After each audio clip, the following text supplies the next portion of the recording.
14세기 말부터 시작돼서 16세기에 꽃을 피웠던 이 르네상스 운동, 문예부흥이라고 하죠. 이것을 계기로 또 그러면서 또 이 계몽주의, 이성을 중심으로 발달한 계몽주의가 발달되면서 신에 대해서 언급하지 못하던 그런 사람들이 이제는 하나님에 대해서, 신에 대해서 말하기 시작했습니다. 이에 따라서 하나님에 대한 존재 여부, 여기에 대해서도 여러 가지 설이 나왔습니다. 하나님은 과연 존재하시는가? 하나님이 계시다면 하나님의 존재를 어떻게 증명할 수 있겠는가? 이런 문제들을 서로 이야기했습니다. 그래서 이것을 합리적인 방법으로 하나님의 존재를 증명해 보려고 했습니다. 이것이 신존재 증명입니다. 그래서 존재론적 증명 또는 우주론적 증명, 목적론적 증명 등등 이런 여러 가지 학설이 나오면서 인간의 이성을 가지고 하나님의 계심을 증명해 보려고 애를 썼습니다. 지금 21세기 첨단 과학 문명 시대를 살고 있는 이 시대에도 여전히 하나님을 인간의 이성으로 증명하는 것이라는 것은 한계가 있습니다. 피조물인 인간이 창조주인 하나님을 인간의 머리로 분석하고 또 하나님의 존재 유무를 증명해낸다는 것은 그 자체가 무리입니다. 어떤 사람이 교회 다니는 사람들을 참 싫어하고 비웃고 빈정대기 좋아하는 사람이 있었는데, 이 사람이 어느 날 교회 갔다 오는 아이를 하나 만났습니다. 주일학교 교회 가방을 메고 이렇게 돌아오는 아이를 불러 세워서 물었습니다. 얘야, 너 어디 갔다 오는 길이냐? 저 교회 갔다 옵니다. 교회에서 뭘 배우니? 하나님에 대해서 배웁니다. 그래, 그러면 네가 하나님이 어디 있는지 가르쳐주면 내가 사과 하나 너에게 주마, 이렇게 말했습니다. 그랬더니 이 아이가 가만히 듣고 있다. 아저씨, 그러면 하나님이 안 계시는 곳이 어딘지 말씀해 주시면 제가 사과 2개 드리겠습니다, 그러더랍니다. 참 지혜로운 아이죠. 여러분, 하나님이 계시느냐 계시지 않느냐는 논쟁이나 어떤 과학적 검증을 가지고 알 수 있는 것이 아닙니다. 하나님의 존재를 아는 것은 믿음입니다. 믿음의 눈을 떠서 하나님을 보는 사람은 모든 우주 만물에 충만하신 하나님을 알게 됩니다. 피어나는 작은 꽃 한 송이를 보면서도 하나님의 손길을 볼 수 있고, 저 밤하늘에 반짝이는 별을 보면서도 하나님의 창조의 기운을 느낄 수가 있습니다. 하나님을 믿는 사람은 우주 만물 가운데 하나님이 계시지 않는 곳을 찾을 수가 없습니다. 그러나 하나님을 믿지 않는 사람은 이 세상 어디에서도 하나님을 찾을 수가 없는 것입니다. 믿음 없이 보이는 것만 쳐다보고 영혼의 눈을 감고 하나님을 말하는 사람은 하나님을 없다고 부인할 수밖에 없습니다. 이렇게 하나님이 없다고 말하는 이런 사람을 성경은 어리석다라고 했습니다. 시편 14편 1절에 보면 어리석은 자는 그의 마음에 이르기를 하나님이 없다 하는도다. 하나님이 계시다는 것을 아는 것, 하나님의 계심을 아는 것, 이것은 지혜입니다. 또 믿음입니다. 그러면 하나님이 계시다는 것을 인정하는 모든 사람은 다 지혜로운 사람일까요? 또 올바른 믿음의 사람일까요? 그렇지 않습니다. 하나님이 계시다는 것은 아는데 하나님이 하나님 되심을 알지 못하는 사람도 정말 많습니다.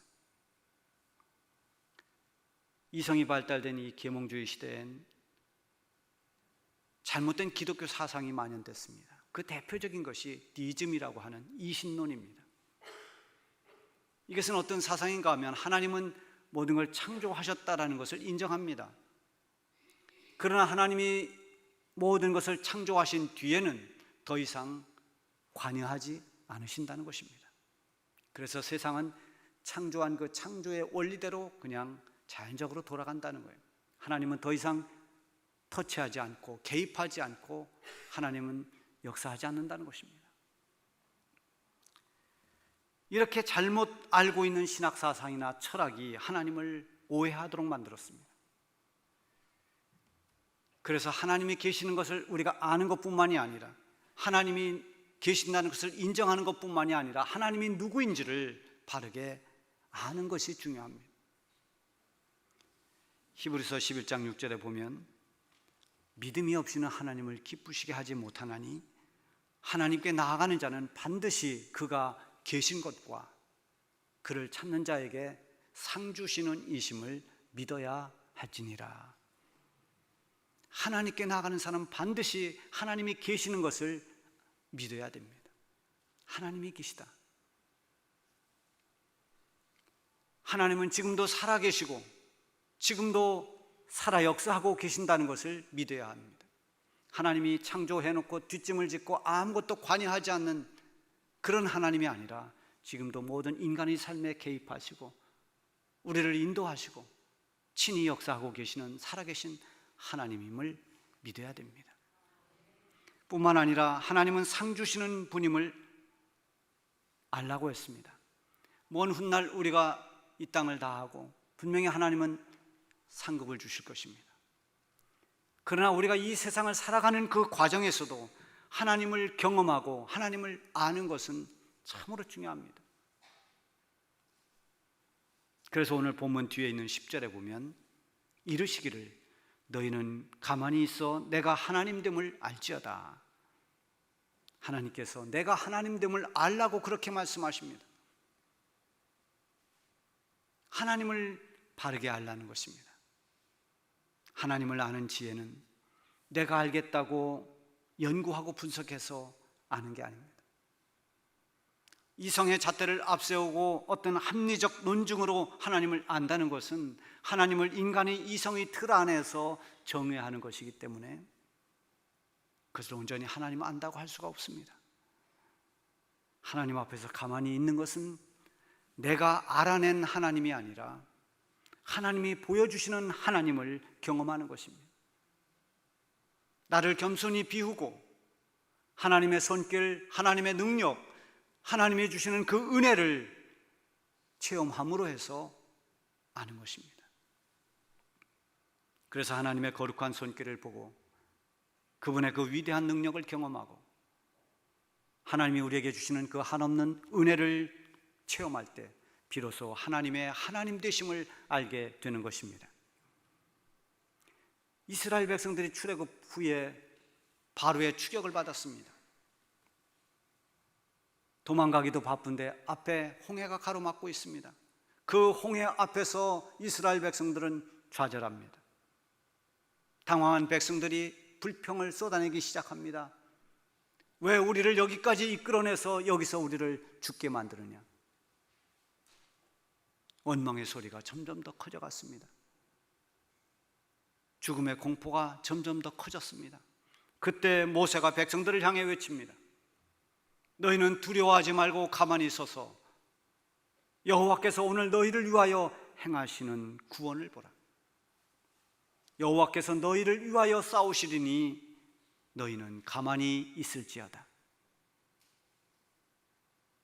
보이는 홍해만 쳐다보고 눈앞에 있는 상황만 보고 그 뒤에 인도하고 계시는 하나님을 보지 못할 때 성급히 판단합니다. 가만히 있으라는 것은 성급한 판단을 멈추라는 것입니다. 그 멈춤이 있을 때, 그리고 가만히 하나님을 주목할 때 우리의 생각과 판단을 뛰어넘는 하나님의 행하심을 볼 수 있게 됩니다. 하나님 앞에 겸손히 나를 비우고 믿음으로 하나님을 바라보는 것, 그것이 가만히 있는 것입니다. 가만히 있지 못하는 사람은 하나님을 경험하기도 전에 경험해 보지도 못한 채 하나님을 판단해 버립니다. 하나님은 우리를 도와주시지 않는다. 하나님은 주무시고 계신다. 가만히 있지 못하는 사람은 이 세상의 조건과 환경에 끌려갑니다. 하나님을 만나기도 전에 낙심해버리고 원망에 빠져버립니다. 하나님 앞에서 가만히 있는 훈련이 그래서 필요합니다. 불평하기 전에, 판단하고 비난하기 전에, 정죄하기 전에, 목소리를 높이고 주장하기 전에 하나님 앞에 가만히 있는 시간이 꼭 필요한 것입니다. 그 시간이 기도와 묵상이 되기도 하고 찬양이나 예배가 되기도 합니다. 오늘 본문인 시편 46편은 많은 시련과 고난을 겪은 고라 자손들의 시입니다. 오늘의 말씀은 하나님을 머리로 이해하는 그런 개념적인 하나님이 아니라 그들의 삶 속에서 체험하고 만난 하나님을 고백하고 있는 것입니다. 시편은 이렇게 대부분이 인간의 삶과 아주 깊이 관련되어 있습니다. 그래서 시편을 많이 읽고 묵상할 필요가 있어요. 저는 청년 시절에 가장 많이 읽었던 성경이 신약은 로마서였습니다. 기독교 교리를 바로 알기에는 이 로마서가 참 도움이 됩니다. 그리고 구약은 시편을 가장 많이 읽었습니다. 시편을 읽으면서 많은 은혜를 받습니다. 이 시편에는 세상을 살아가면서 겪는 온갖 문제들이 거기 다 있습니다. 거기는 어떤 교리가 아니라 인간이 겪는 아픔과 슬픔, 기쁨과 환희, 감격과 감사, 이런 모든 것들이 다 시편 안에 있습니다. 우리가 살아가면서 겪는 온갖 문제들, 그것을 하나님 앞에 풀어가는 시편 기자들의 그 고백과 믿음을 보면서 그 말씀을 읽는 사람들이 하나님을 만나게 되고, 동시에 그 문제 앞에서 우리도 그 문제를 풀어갈 때 그 말씀이 문제를 풀어갈 수 있는 위로와 힘이 되는 것입니다. 이게 시편의 매력입니다. 시편 46편도 엄청난 시련과 위기를 만났음에도 불구하고 그 상황에서 고백하는 고백이 우리는 두려워하지 아니하리로다, 이것입니다. 두려워할 수밖에 없는 상황에서 두려움을 이겨내는 일은 결코 쉬운 것은 아닙니다. 이런 힘은 하나님을 신뢰할 때 오는 능력입니다. 하나님의 하나님 되심을 알기에 지금 이 시련보다 더 큰 시련이 온다고 할지라도 두려워하지 않겠다고 고백할 수 있는 것입니다. 2절과 3절을 보면 그러므로 땅이 변하든지 산이 흔들려 바닷 가운데 빠지든지 바닷물이 솟아나고 뛰놀든지 그것이 넘침으로 산이 흔들릴지라도 우리는 두려워하지 아니하리로다. 여러분, 우리 한번 해보십시다. 우리는 두려워하지 아니하리로다. 아멘. 얼마나 두려움이 많은 세상입니까? 어떻게 우리는 세상을 살아가면서 이렇게 담대할 수 있을까요? 온 세상이 다 뒤흔들리는, 땅이 솟아나고 바닷물이 뛰놀고 산이 흔들리는 이런 세상의 뒤흔들림, 그 위기 속에서도 두려워하지 않고 용기 있게 그것들과 맞설 수 있는 그 힘은 무엇 때문일까요? 그것은 바로 하나님을 믿는 믿음 때문입니다. 하나님께 대한 믿음이 흔들리지 않기 때문입니다. 오늘 본문 1절에 보면 하나님은 우리의 피난처시요 힘이시니 환난 중에 만날 큰 도움이시라. 이것이 시편 기자의 믿음입니다. 하나님은 나의 피난처 되십니다. 나의 힘이고 나의 구원자이십니다. 나를 도우실 분입니다. 당신의 하나님은 누구이십니까? 이렇게 물었을 때 주저없이 대답할 수 있는 고백입니다. 이 고백은 이 고라 자손들의 고백일 뿐만이 아니라 오늘 살고 있는 저와 여러분의 고백이 되어야 합니다. 이런 믿음이 있을 때 어떤 고난이나 어떤 위기를 만난다 하더라도 나는 두려워하지 않겠습니다 라고 말할 수 있는 것입니다. 1절에 보면 하나님은 이런 하나님이라고 세 가지로 증거하고 있습니다.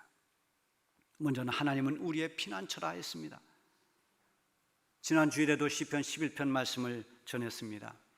다윗이 위기에 처해 있을 때 사람들은 다 산으로 피하라고 했지만 다윗은 하나님께로 피했습니다. 하나님을 피난처로 삼았습니다. 그 어떤 피난처보다도 안전한 곳은 하나님의 품입니다. 그래서 다윗은 이렇게 고백합니다. 여호와는 나의 반석이시오, 나의 요새시오, 나를 건지시는 이시오, 나의 하나님이시오. 내가 그 안에 피할 나의 바위시오, 나의 방패시오, 나의 구원의 뿌리시오, 나의 산성이시로다. 여기 쭉 언급하고 있는 나의 반석, 나의 피할 바위, 나의 산성, 이 모든 것이 다 하나님이 나의 피난처임을 말하고 있는 것입니다. 시편 46편 마지막 절에도 보면 만군의 여호와께서 우리와 함께 하시니 야곱의 하나님은 우리의 피난처시로다. 우리 성도들에게는 어떤 고난이 있어도 쉴 수 있는 쉼터가 있습니다. 어떤 위험이 있어도 피할 수 있는 피난처가 있습니다. 바로 하나님입니다. 하나님은 어떤 상황에서도 우리의 피난처가 되어 주십니다. 그래서 우리는 두려움을 이길 수 있는 것입니다. 두 번째는 하나님은 우리의 힘이라고 했습니다. 다윗은 어려서부터 용기 있었습니다. 골리앗과 맞서 싸우면서도 기죽지 않았습니다. 소년 시절에 골리앗 적장을 쓰러뜨렸습니다. 수없이 많은 전쟁에 나가서 승리했습니다. 그 힘이 다 어디에서 나온 것일까요? 그 힘은 모두 하나님이 주시는 힘이었습니다. 다윗이 그래서 고백합니다. 나의 힘이신 여호와여, 내가 주를 사랑하나이다. 주님을 사랑합니다. 주님은 나의 힘이십니다. 나의 힘은 하나님이십니다. 다윗은 이렇게 말했습니다. 사도 바울이 복음을 전하면서 귀신을 제압하고 병든 자를 고치고 죽음을 두려워하지 않고 주어진 사명을 감당할 수 있었던 그 능력, 그 용기와 그 힘, 이 또한 어디에서 나왔을까요? 하나님이 주시는 능력을 힘입었기 때문입니다. 내게 능력 주시는 자 안에서 내가 모든 것을 할 수 있느니라. 이 바울의 고백은 결국 하나님이 나의 능력이고 하나님이 나의 힘이라는 말인 것입니다. 하나님은 저와 여러분의 힘이 되십니다. 내 힘으로는 안 되지만 하나님의 힘으로는 능치 못함이 없는 것입니다. 그리고 세 번째, 하나님은 환난 중에 만날 큰 도움이시라고 했습니다. 하나님의 도움이심을 강하게 경험할 수 있는 때는 환난 때입니다. 평소에 하나님이 우리를 도우시지만 그 도우심을 우리가 인지하지 못할 때가 많습니다. 그러나 정말 우리가 위기를 만났을 때, 환난을 만났을 때, 그때 누구나 다 도움의 손길을 찾게 됩니다. 환난이 오면 세상은 환난에 처한 그 환경, 그 형편, 그것이 우리를 주저앉게 만듭니다. 내가 이 꼴이 되었구나, 내가 이렇게 되고 말았구나. 자기의 실패를, 자기의 위기를, 자기의 절망스러운 그 상황을 끌어안고 쓰러집니다. 그래서 세상은 낙심과 두려움의 웅덩이로 우리를 빠뜨립니다. 그러나 환난이 심할수록 하나님은 우리를 도우십니다. 하나님의 도움의 손길은 더 크고 강하게 다가옵니다. 내가 산을 향하여 눈을 들리라. 나의 도움이 어디서 올꼬? 나의 도움은 천지를 지으신 여호와에게서로다. 그렇습니다. 모든 하나님의 백성들의 도움은 하나님으로부터 오는 것입니다. 여러분에게 진정한 도움을 주실 분은 여호와 하나님이십니다. 여러분의 영혼까지 책임져 주실 분, 여러분의 영혼이 망하지 않도록 천국 가는 그날까지 도와주시고 붙들어 주실 분이 하나님이십니다.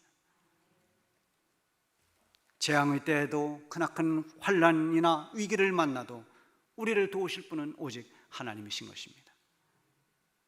여러분, 우리가 믿는 하나님은 오늘 이 고라 자손들이 고백한 하나님처럼 우리의 피난처가 되시고 우리의 힘이 되시고 우리가 환난 당할 때 우리가 만날 수 있는 우리의 도움이 되십니다.